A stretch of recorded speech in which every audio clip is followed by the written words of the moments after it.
Hello guys, welcome to second unit of NFTL. NFTL के second unit में आपका स्वागत है। In this video we are going to see the second chapter और second unit we can say which names is attenuator, जिसका नाम है attenuator. Attenuator को हिंदी में कहते हैं छीड़न।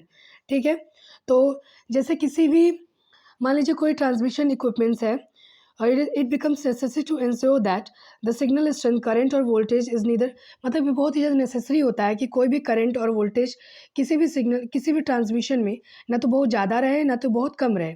ठीक है, तो यदि सिग्नल का स्ट्रेंथ बहुत ही ज़्यादा रहता है तो उसमें डिस्टॉर्शन आ सकते हैं। Hence if the signal strength is too low, यदि सिग्नल का स्ट्रेंथ बहुत ही ज़्यादा कम रहता है तो हमको उसको एम्पलीफाई करने की आवश्यकता होती है।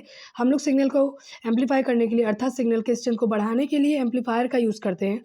आप लोगों ने एम्पलीफायर के बारे में पढ़ा है थर्ड सेमेस्टर में। इसमें देखते हैं सिग्नल को एम्पलीफाई करने के लिए एम्पलीफायर की आवश्यकता पड़ती है। उसी प्रकार सिग्नल के स्ट्रेंथ को कम करने के लिए अटेन्यूएटर का यूज़ करते हैं। ठीक है, by using attenuator we can decrease the strength of the signal, signal के स्ट्रेंथ को घटा सकते हैं। मान लीजिए हमें किसी डिवाइस को ऑपरेट करने में या किसी लोड को ऑपरेट करने में 15 एम्पियर की आवश्यकता नहीं है, ओनली 5 एम्पियर की आवश्यकता है, पर हमारे घरों में जो सॉकेट यूज़ कर रहे हैं हम लोग वो 15 एम्पियर का है मान लीजिए, तो हमें उसको डिक्रीज़ करने के लिए अटेन्यूएटर की आवश्यकता पड़ेगी। ठीक है, तो अटेन्यूएटर क्या करेगा, करंट को या वोल्टेज को डिक्रीज़ करता है। ठीक है, अटेन्यूएटर एक प्रकार का रेजिस्टिव नेटवर्क होता है, मतलब इसमें रेजिस्टेंस का यूज़ करते हैं। जैसे हम लोग जानते हैं resistance is the resistance oppose the flow of the current. ये रेजिस्टेंस क्या करता है, करंट के फ्लो को अपोज करता है, मतलब करंट की शक्ति को क्षीण करता है। सो अटेन्यूएटर को बनाने के लिए हम लोगों ने रेजिस्टेंस का यूज़ किया है, विच इज़ यूज बिटवीन, जिसका हम यूज़ करते हैं सोर्स और लोड के मध्य। सोर्स वो होता है जहाँ से हमें सिग्नल प्राप्त हो रहा है, और लोड वो होता है जहाँ सिग्नल जाता है, मतलब उस डिवाइस को ऑपरेट करने के लिए जितने सिग्नल की आवश्यकता होगी उस लोड पर जाएगा। ठीक है, सोर्स और लोड के बीच इसलिए लगाते हैं क्योंकि उन्हीं दोनों के बीच में ही हमें सिग्नल का स्ट्रेंथ कम करना है या फिर बढ़ाना है। तो बढ़ाना तो है नहीं, अटेन्यूएटर है तो कम करना है। कम करने के लिए सोर्स और लोड के बीच लगाते हैं। ठीक है, अब अटेन्यूएटर एक 2 पोर्ट नेटवर्क होता है। देखिए, अगर आपका एग्जाम अगर ऑनलाइन होता है तो उस टाइम आप लोगों से क्वेश्चन पूछ सकता है, attenuator is a type of 1 port network, 2 port network, 3 port network. Then you will reply that attenuator is a 2 port network. ये 2 पोर्ट नेटवर्क होता है। ठीक है, जो सोर्स और लोड के मध्य कनेक्ट किया जाता है। अब attenuator should be satisfy, attenuator को कुछ फॉलोइंग कंडीशन सेटिस्फाई करने होते हैं। जैसे हम लोग अटेन्यूएटर अगर किसी सोर्स और लोड के मध्य लगाते हैं तो हमें डिजायर्ड अटेन्यूएशन प्रदान करे। और दूसरा पॉइंट ये हो जाता है, it should have proper input and output impedance. इसका जो इनपुट और आउटपुट इम्पिडेंस होता है प्रॉपर रहना चाहिए। It should provide equal attenuation to all the frequencies component. इसे इक्वल अटेन्यूएशन प्रोवाइड करना चाहिए प्रत्येक फ्रिक्वेंसी कंपोनेंट्स के लिए जो कि सिग्नल में लगे हुए हैं। ठीक है, अब कैरेक्टरिस्टिक्स ऑफ अटेन्यूएटर, अटेन्यूएटर को मेनली हम लोग डेसिबल में व्यक्त करते हैं। Nominal impedance for example 50 ohm होता है। ठीक है, frequency bandwidth for example DC to 1 gigahertz तक होती है अटेन्यूएशन की। Power dissipation depends on mass and surface area of the resistance. जो पावर डिसिपेशन होता है, पावर डिसिपेशन एक प्रकार का प्रोसेस होता है जिसमें इलेक्ट्रिकल डिवाइस क्या करता है, हीट प्रोड्यूस करने लगता है, मतलब जो एनर्जी है उसको लॉस करने लगता है हीट के फॉर्म में, तो उसे पावर डिसिपेशन कहते हैं। मतलब ये नहीं होना चाहिए किसी भी डिवाइस में। SWR एक स्टैंडिंग वेव रेशियो है for the input and output post. इसकी जो एक्यूरेसी होनी चाहिए अच्छी होनी चाहिए, रिपीटेबिलिटी होनी चाहिए। अब इसका भी कभी कभी पूछ लेता है, what is the full form of SWR?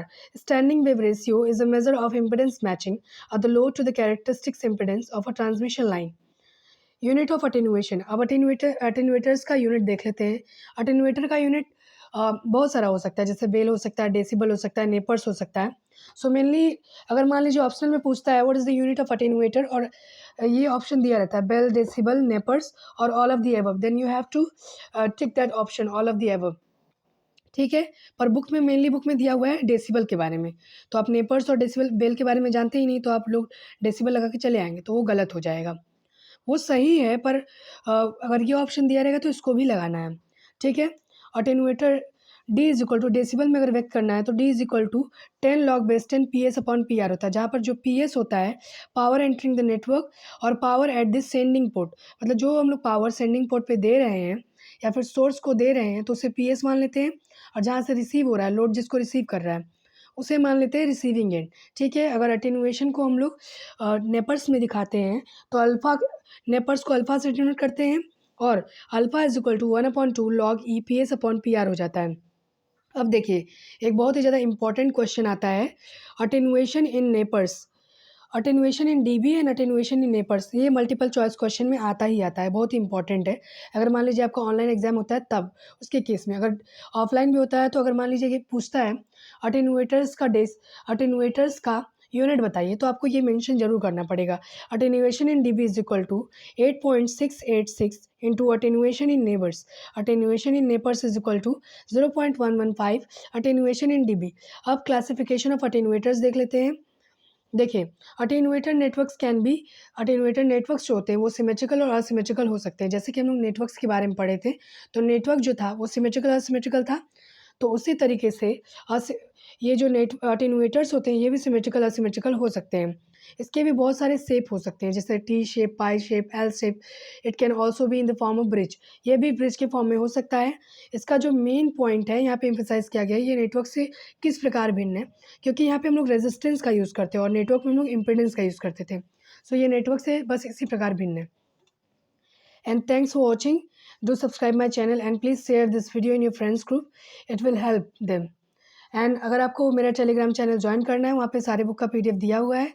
And कुछ पीडीएफ अभी अपलोड नहीं हो पा रहे हैं, उसको जल्दी ट्राई करेंगे अपलोड करने का। Maybe I will upload all the videos by chapter wise and please cooperate with me. मतलब अगर आप लोग कोऑपरेट करते हैं तभी वीडियोस अपलोड हो पाएंगे, अदरवाइज़ नहीं हो पाएगा। Thanks for watching.